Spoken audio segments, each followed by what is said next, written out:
তো চলুন কি মেরে নিতে পারবেন না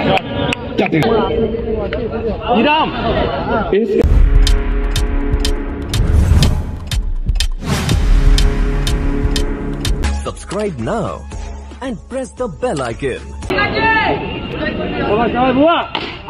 তো চলুন ভুয়ার ব্যাট আবারও কিন্তু চওড়া হওয়া শুরু হয়ে গেছে। এখান থেকে আসবে আবারও ডট বল, ব্যাট হাতে বুয়া, বল হাতে ছোট্টু, বাম সাইডে সুমিত। এইখান থেকে আসবে আবারও মিস ফিল্ডিং, ভাগ্য সাথ দিয়েছেন বুয়াকে। বুয়ার একটা লটারি কাটা উচিত, কালকে একটা আমার মনে হয় বুয়াকে কিন্তু লটারি কাটা উচিত। যেখান থেকে আমরা যে শটটা দেখলাম জেনুইন সেভ, সেখান থেকে 4টি রান ভাগ্য সাথ দিয়েছে বুয়াকে।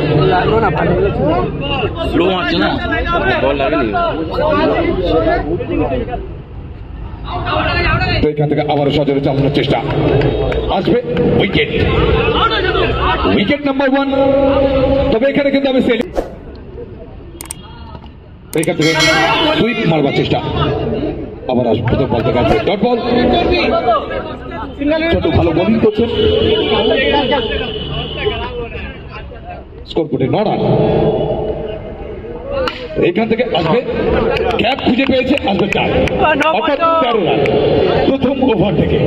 লক্ষ্যমাত্রা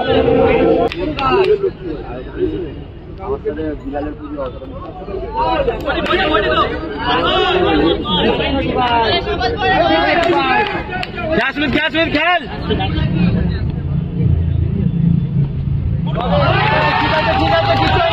এখানে কিন্তু প্রশংসা করতে হবে বোলারকে, সুমিতের মতন ব্যাটসম্যানকে ডটের পর ডট খাওয়াচ্ছেন কিন্তু। আবারও ডট বল, আবারও ডট বল, অসাধারণ বোলিং বোলার অনিল, অসাধারণ বোলিং করছেন। 3টে বল এসছে ডট, চতুর্থ বল, সমস্যা নেই, আর চতুর্থ বল কোন রান আসবে।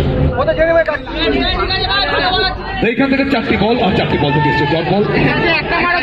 সুমিতের মতন খেলোয়াড়ের কাছ থেকে মেডেল ওভারটা নিতে পারবেন।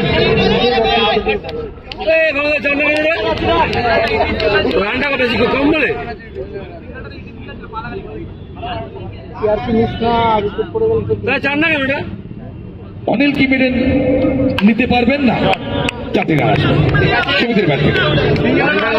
17 আর 7 রান প্রয়োজন যেতে গেলে।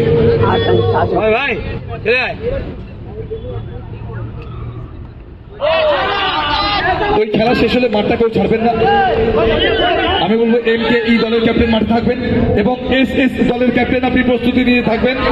আমরা এই ম্যাচ শেষ হলে এইখান থেকে আসবে 4, আর দরকার মাত্র 3 রান।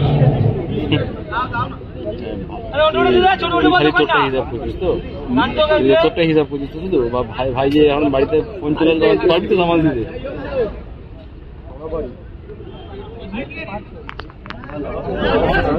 SS দলের ক্যাপ্টেন SS দলের ক্যাপ্টেনকে অনুরোধ করছি প্লিজ।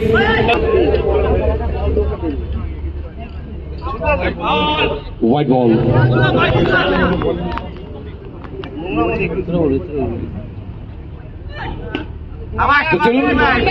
প্রথম সেমিফাইনালে উঠেছিলেন SS, দ্বিতীয় সেমিফাইনালিস্ট হিসেবে আমরা পেয়ে গেছি MKE।